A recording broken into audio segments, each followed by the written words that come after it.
The Chair recognizes the Honourable Member for Long Island. Mr. Speaker, a pleasant good morning. I rise in this most august and honorable assembly on behalf of representing the great constituency of Long Island. Mr. Speaker, the youth of a nation are the trustees of posterity. We cannot resign ourselves to losing a generation of young people who do not have the resources to work. A generation without work, Mr. Speaker, is a future defeat for our great country and for humanity itself. As long as we remain vigilant at building our internal abundance, an abundance of integrity, forgiveness, and service, then external lack is bound to be temporary. We have a powerful potential in our youth, Mr. Speaker, and we must have the courage to change all ideas and practices so that we may direct their future to good ends. Potential is being wasted, Mr. Speaker. Bright minds becoming discouraged, PhDs, doctorates, masters collecting dust on shelves with no use because of the lack of job supply. According to the annual GDP report in 2017, the Bahamas recorded a government debt equivalent to 67.80% of the country's gross domestic product in 2017. And the country's national debt continues to climb, showing that it now stands at more than $7.2 billion. With our nation's debt at an all-time high, Mr. Speaker, this youth unemployment only adds to it. Not only does it add to the debt, but crime rates also. Psychological studies on crime by Richard Rosenfeld shows that with a lack of job leading to lack of interest among young people, this will result in crime. Unemployment itself is a serious issue for Bahamians, but also it results in even more problems for the government to face.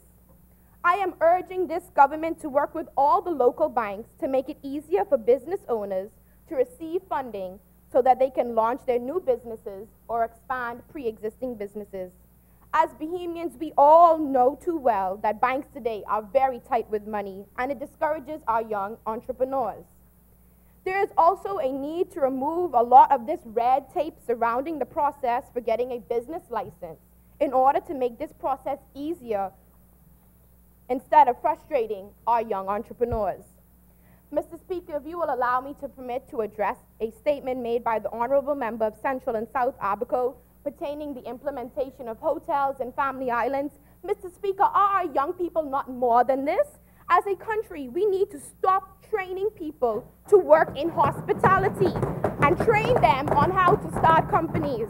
For example, at the National Training Agency and the Leadership Development Institute, they train people, yes, how to get a job, not to become a business owner who provides the jobs. We need to move from that worker and service mentality and move into an employer and owner mentality, empowering our youth to know that it is just more than working at Atlantis and hospitality. Another solution can be creating pathways to success for out-of-school and out-of-work youth by overhauling our school dropout prevention policies.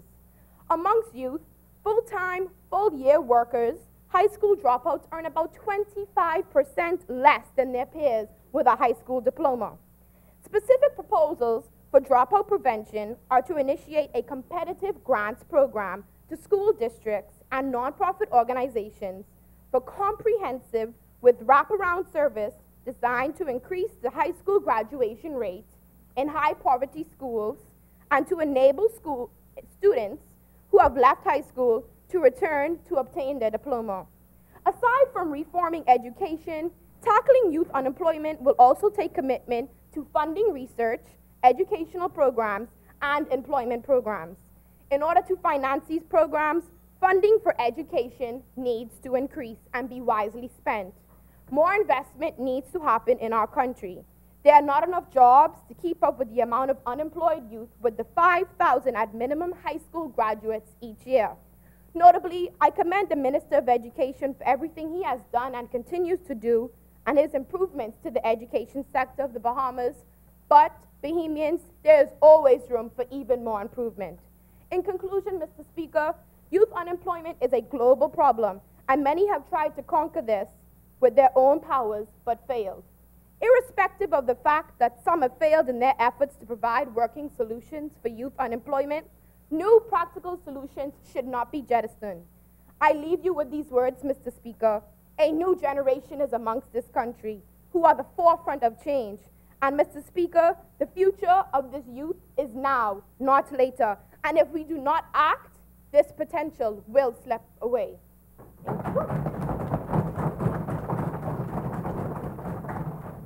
As many